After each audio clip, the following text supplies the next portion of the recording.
Сәлеметсіңдер ме, балалар? Здравствуйте, ребята! Я рада приветствовать вас на уроке русского языка. Урок составлен по новому учебнику 2024 года. Автор Калашникова. Сегодня мы продолжаем изучать раздел «Природа. Наш дом». Урок номер 4. Тема сегодняшнего урока – Наджайлау. Сегодня на уроке ты узнаешь, из каких частей состоит текст. Научишься понимать его содержание, определять основные части текста, правильно произносить слова. Упражнение номер 1. Послушайте отрывок из стихотворения Кабдыкарима Идрисова. Придумайте заголовок. Ребята, аудиоматериал, то есть текст, можно прослушать, если навести смартфон на QR-код. Наджайлау, наджайлау, с головой укроют травы.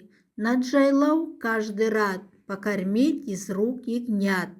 В наш зеленый дивный край, Наджайлау, приезжай. С головой укроют травы, шөп адамның бойынан асады. Өлеңнің мазмұны. Жайлауда шөп адамның бойынан асады. Жайлауда қозыларды өз қолымен тамақтандырғанға әркім қуанады. Біздің жасыл керемет өлкемізге жайлауға кел. Посмотрите видео, что объединяет стихотворение и фильм. Словарные слова можно прослушать, если навести смартфон на этот QR-код.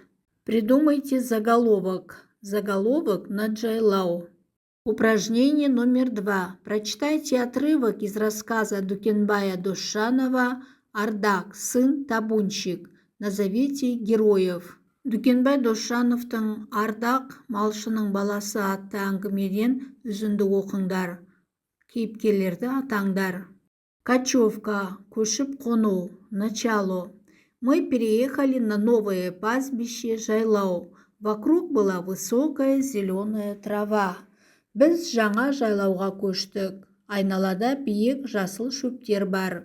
Середина, основная часть. Папа с мамой поставили юрту. Әкем анаммен киіз үйді құрды. Папа сказал: «Смотри, Ардақ». Әкем: «Ардақ, қарашы», деді. «И та скала, эта речка, все твое». Анау жартас та, мынау өзен де бәрі сенікі. Над скалой парит беркут. Жартастың үстімен бүркіт ұшып жүр. Горная речка бурлит. Бурлит в значении громко шумит. Таудың суы сарқырап ағып жатыр. Вода холодная и прозрачная. Суы суық және мөлдір.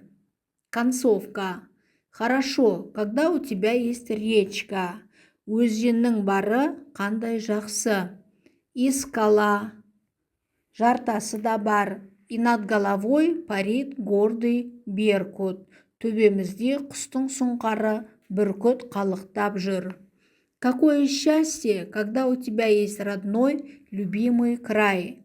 Сенің туған, сүйікті өлкеңнің болғаны қандай бақыт. Из каких частей состоит текст? Назовите их. Текст состоит из 3 частей. Первая часть – начало. Вторая часть – середина, основная часть. Третья – концовка. Расскажите, о чем говорится в каждой части. В первой части говорится о новом пастбище Джайлау. Во второй части говорится о том, что поставили юрту. Можно увидеть скалу и речку. Вода в ней холодная и прозрачная. А в третьей части говорится о том, что счастье – это когда у тебя есть родной, любимый край. Упражнение номер 3. Прочитайте отрывки из произведения Евгения Китаева «Сказка о 3 одуванчиках». Подумайте и расположите по порядку части текста. Используйте схему на странице 171. Евгений Китаевтың «Үш бақпақ туралы ертегісінен» үзінді оқыңдар. Ойланып, оларды рет-ретімен орналастырыңдар. 171 беттегі схеманы қолданыңдар. Первая часть – начало, 3 абзац. Возле грядки с помидорами рос маленький желтый одуванчик. Қызанақпен бірге кішкентай сары бақбақ өсіп шықты. Однажды его головка стала белой и пышной. Бір күні оның басы ақ және жайқалып тұр. Вторая часть, середина, это второй абзац. В огород прилетела сорока и села на подсолнух. Бақшаға сауысқан ұшып келіп, күнбағысқа қонды. «Что там за забором?» – спросил ее одуванчик. «Подними меня, пожалуйста. Я хочу увидеть мир». «Қақпаның арғы жағында не бар?» – деп бақбақ одан сұрады. «Мені жоғары көтерші, мен әлемді көргім келеді». Сорока взяла одуванчик в клюв и взлетела высоко. Сауысқан тұмсығымен бақбақты қыстырып, жоғары ұшып кетті. Подул ветерок. Одуванчик рассыпался на парашютике.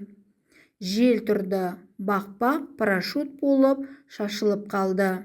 Третья часть, концовка. Это первый абзац.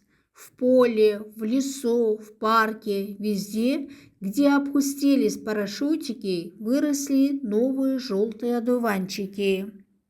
Далада, орманда, саябақта, барлық жерде, парашют түскен жерде жаңа сары бақбақтар өсіп шықты. Произнеси правильно. Парашютик. Вместо «ю» произносим звук «о». Парашютик. Упражнение номер 4. Рассмотрите картинки. Определите, к какой части текста относится каждая из них. Суреттерді қараңдар. Суреттердің қайсысы мәтіннің қай бөліміне жататынын анықтаңдар. Первая картина – начало текста. Вторая картина – середина текста. Третья картина – концовка текста. Почему выросли одуванчики? Объясните. У одуванчика плоды с маленькими парашютиками. Ветер подхватывает парашютики, и они улетают далеко от растения. Так и в поле, и в лесу, и в парке выросли новые одуванчики. Упражнение номер 5. Продолжите предложение. Послушайте ответы одноклассника. Сөйлемдерді жалғастырыңдар. Сыныптастарының жауаптарын тыңда. В начале сказки говорится о том, что рядом с помидорами рос одуванчик. Его головка стала белой и пышной. В середине рассказывается о том, что подул ветерок, одуванчик рассыпался на парашютики. В концовке говорится, что в поле, в лесу, в парке, везде выросли новые одуванчики. А теперь сделаем вывод. Я узнал об одуванчиках. Я научился определять основные части текста. Ребята, спасибо вам за урок. До следующей встречи.